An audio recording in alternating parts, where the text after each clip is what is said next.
అందరికీ జై భీమ్.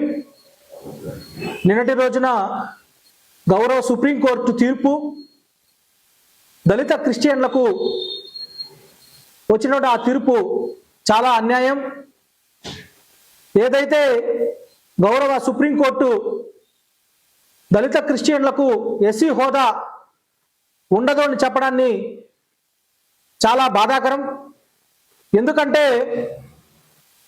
ఒక దళితుడు సమాజంలో మతం మారినంత మాత్రాన ఆయనకు కులం పోతుంది అని చెప్పడం చాలా బాధాకరం. అది ఎక్కడ కూడా పోదు.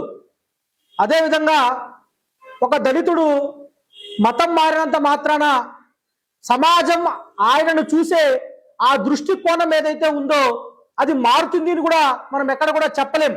ఎందుకంటే ఇప్పుడు మనం ప్రతిరోజు చూస్తూనే ఉన్నాం, దళితులుగా ఉన్నటువంటి మంది చాలా మంది క్రిస్టియన్లుగా ఉన్నప్పటికీ కూడా రాష్ట్రంలో అనేక రకాలుగా వాళ్ళపైన దాడులు అత్యాచారాలు జరుగుతూ ఉన్నాయి. ఇదే కులం పేరు పైన మాట్లాడుతూ మరి ఎక్కడ కులం ఎక్కడ పోయింది? మతంలో మారినంత మాత్రాన కులం ఎక్కడ పోయింది అంటే ఒక రకంగా ఇది ఏ విధంగా ఉందిరా అంటే రాష్ట్రంలో ఉన్నటువంటి క్రిస్టియన్లకు దళితులకు క్రిస్టియన్ హోదా క్రిస్టియన్లో మారినంత మాత్రాన దళితులకు ఎస్సీ హోదా ఇవ్వకపోవడం అనేది ఖచ్చితంగా వాళ్ళపైన ఒక దాడులను వాళ్ళపైన హత్యలను అత్యాచారాలను ప్రేరేపించిన వాళ్ళమే అవుతామే తప్ప ఇంకొకటి కానే కాదు అని చెప్పి నేను చాలా స్పష్టంగా తెలియజేస్తా ఉన్నా. ఒక్కసారి వాళ్ళకు ఈ అట్రాసిటీ యాక్ట్ కానీ ఇంప్లిమెంట్ అవ్వకపోతే వాళ్ళపైన విపరీతమైనటువంటి దాడులు ఈ రోజు జరుగుతూ ఉన్నాయి. అవి మరింత తీవ్రతరమయ్యే అవకాశం ఉందే తప్ప ఎక్కడ కూడా తగ్గుముఖం పట్టే అవకాశం లేదు. కాబట్టి నేను ఈ సందర్భంగా ఒకటే చెప్తా ఉన్నా, ఇప్పుడు మతం అనేది తన వ్యక్తిగత విశ్వాసానికి సంబంధించింది. అదే భారత రాజ్యాంగంలో ఆర్టికల్ 15 చెప్తుంది మతం అనేది కేవలము ఒక మత విశ్వాసానికి సంబంధించింది, ఆయన వ్యక్తిగత విశ్వాసానికి సంబంధించింది. మతం మారినంత మాత్రాన ఆయన కులం పోతుందంటే అది ఏ విధంగా సాధ్యం? నేను అడుగుతా ఉన్నా. ఇదే యొక్క ఈ రోజు చాలా మంది అగ్రకులాలకు సంబంధించిన వాళ్ళు క్రిస్టియానిటీలకు మారితే వాళ్ళు ఎందుకు బీసీసీగా మారడం లేదు? మరి ఈ రోజు గిరిజనులు ఎస్టీగా ఉన్నటువంటి గిరిజనులకు ఎంత అన్యాయం అంటే వాళ్ళు క్రిస్టియానిటీ తీసుకుంటే వాళ్ళ ఎస్టీ హోదా ఏమో పోతుంది, కానీ బీసీసీ హోదా మాత్రం రాదు. అంటే విభిన్నమైనటువంటి ఆలోచనలు ఉన్నాయి కదా ఇక్కడ. నేను అడుగుతాను, ఈ రోజు ఉదాహరణకు రాష్ట్రంలో గత జగన్మోహన్ రెడ్డి గారు ఉన్నారు, గత ముఖ్యమంత్రి ఉన్నారు, మాజీ ముఖ్యమంత్రి వర్యులు ఇప్పుడు ఆయన ప్రతిపక్ష నాయకుడుగా ఉన్నాడు. ఆయన ఒక రెడ్డి కులానికి సంబంధించిన ఆయన క్రిస్టియానిటీ తీసుకున్నాడు. మరి ఆయన మాత్రం తన రెడ్డి హోదాని తనకు ఉన్నటువంటి ఆ హోదాని ఆ గౌరవాన్ని మాత్రం ఆయన అట్లే కాపాడుకుంటా పోతాడా? ఆయనకు బీసీ ముఖ్యమంత్రి అని రాదు, ఆయన రెడ్డి ముఖ్యమంత్రి గతంలో కూడా. మరి ఒక దళితుడు ఒక పేదవాడు ఒక అణగారిన కులానికి సంబంధించిన వాడు మతం మారినంత మాత్రాన ఆయనకు ఆ కులానికి సంబంధించిన అంశాలు రావు అని చెప్పి మీరు ఏ విధంగా చెప్పగలుగుతారు? ఇది చాలా అన్యమైనటువంటి అంశం కదా. కాబట్టి మేము దీన్ని చాలా తీవ్రంగా ఖండిస్తా ఉన్నాం. నేను ఒకటే చెప్తాను, గతంలో కూడా ఏదైతే మా బహుజన సమాజ్ పార్టీ యొక్క స్టాండ్ వెంకకుమారి మాయావతి గారు చాలా స్పష్టంగా గతంలో మన్మోహన్ సింగ్ గారికి లేఖ రాయడం విషయంలో కావచ్చు, అనేక బహిరంగ సభల్లో కూడా ఇదే ఆంధ్రప్రదేశ్ లో పెట్టి లక్షలాది మంది బహిరంగ సభలో వెంకకుమారి మాయావతి గారు చాలా స్పష్టంగా చెప్పిన మాట ఏంటంటే రాష్ట్రంలో ఉన్నటువంటి దేశంలో ఉన్నటువంటి క్రిస్టియన్లు ఎవరైతే ఉన్నారో వాళ్ళకు ఖచ్చితంగా క్రిస్టియన్లందరికీ కూడా దళిత క్రిస్టియన్లకు ఎస్సీ హోదా కల్పించాల్సిందే అని చెప్పి డిమాండ్ చేశారు.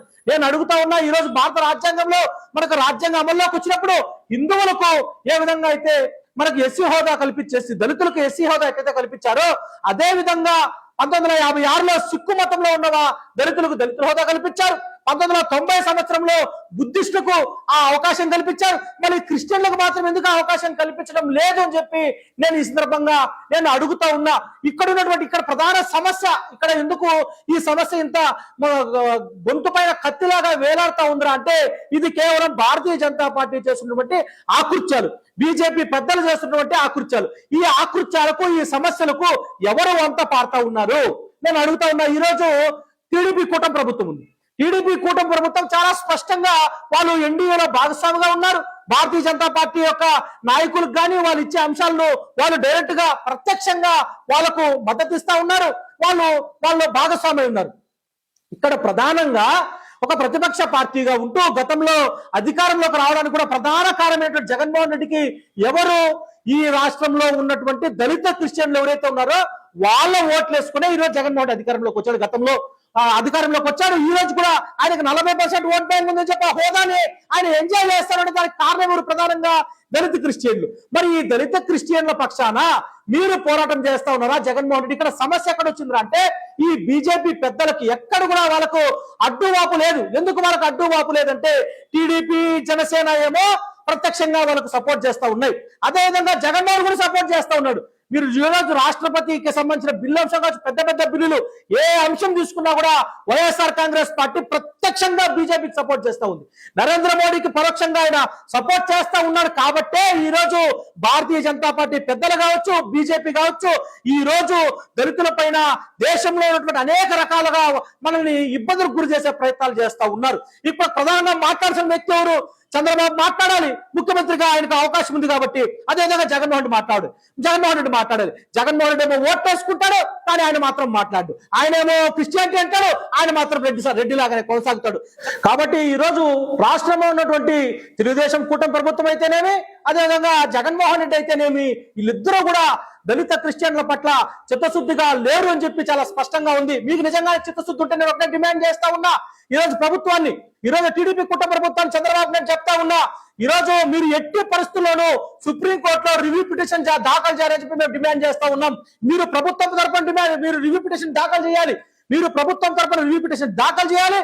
జగన్మోహన్ రెడ్డి మాత్రం ప్రధానమంత్రికి, రాష్ట్రపతికి, అదేవిధంగా ముఖ్యమంత్రికి దళిత క్రిస్టియన్లను మీ మేనిఫెస్టోలో కొత్త విషయం చెప్పట్లా, మీరు మేనిఫెస్టోలో పెట్టిన అంశమే, మీరు ఈ రోజు మేనిఫెస్టోలో పెట్టిన అంశంగానే మీరు ముఖ్యమంత్రికి, ప్రధానమంత్రికి, అదేవిధంగా రాష్ట్రపతికి మీరు లేఖ రాయాలి. దళిత క్రిస్టియన్ అని ఎస్సీ హోదా కల్పించాలని చెప్పి మీరు లేఖ రాయాలి. అదేవిధంగా పార్లమెంట్ లో ఉన్నటువంటి మీ పార్లమెంట్ సభ్యులు, వైఎస్ఆర్ కాంగ్రెస్ పార్టీ పార్లమెంట్ సభ్యులు ఏదైతే ఉన్నారో వాళ్ళు కూడా ముఖ్యమంత్రిని, ప్రధానమంత్రిని, అదేవిధంగా రాష్ట్రపతిని కలిసి మీరు ఒక డిమాండ్ పెట్టాలి. దళిత క్రిస్టియన్లకు ఎస్సీ హోదా కల్పించాలని చెప్పి మీరు ఒక డిమాండ్ పెడుతూ 1950 ప్రెసిడెన్షియల్ ఆర్డర్ ఏదైతే ఉందో దాన్ని ఏదైనా పార్లమెంట్ కి సంబంధించిన అమెండ్మెంట్, కాన్స్టిట్యూషన్ అమెండ్మెంట్ తీసుకొని వస్తూ ఏ విధంగా అయితే 1956లో మనకు సిక్కులకు అవకాశం కల్పించారో, 1990లో బుద్ధిస్టుకు అవకాశం కల్పించారో, అదే విధంగా క్రిస్టియన్ కూడా అవకాశం కల్పించాలని చెప్పి మీరు డిమాండ్ చేయాలని చెప్పి నేను బహుజన్ సమాజ్ పార్టీ తరఫున తెలియజేస్తా ఉన్నా. అదేవిధంగా బహుజన్ సమాజ్ పార్టీ కూడా చాలా క్లియర్ స్టాండ్ తో రాబోయే కాలంలో ఏదైతే దళిత క్రిస్టియన్ జరిగినట్టు ఈ అన్యాయం పట్ల పూర్తి స్థాయిలో మేము గలం విప్పుతాం, రాష్ట్ర వ్యాప్త ఆందోళన కూడా సిద్ధపడతామని చెప్పి నేను ఈ సందర్భంగా తెలియజేస్తా ఉన్నా. జై భీమ్, జై భారత్, జై బీఎస్పీ.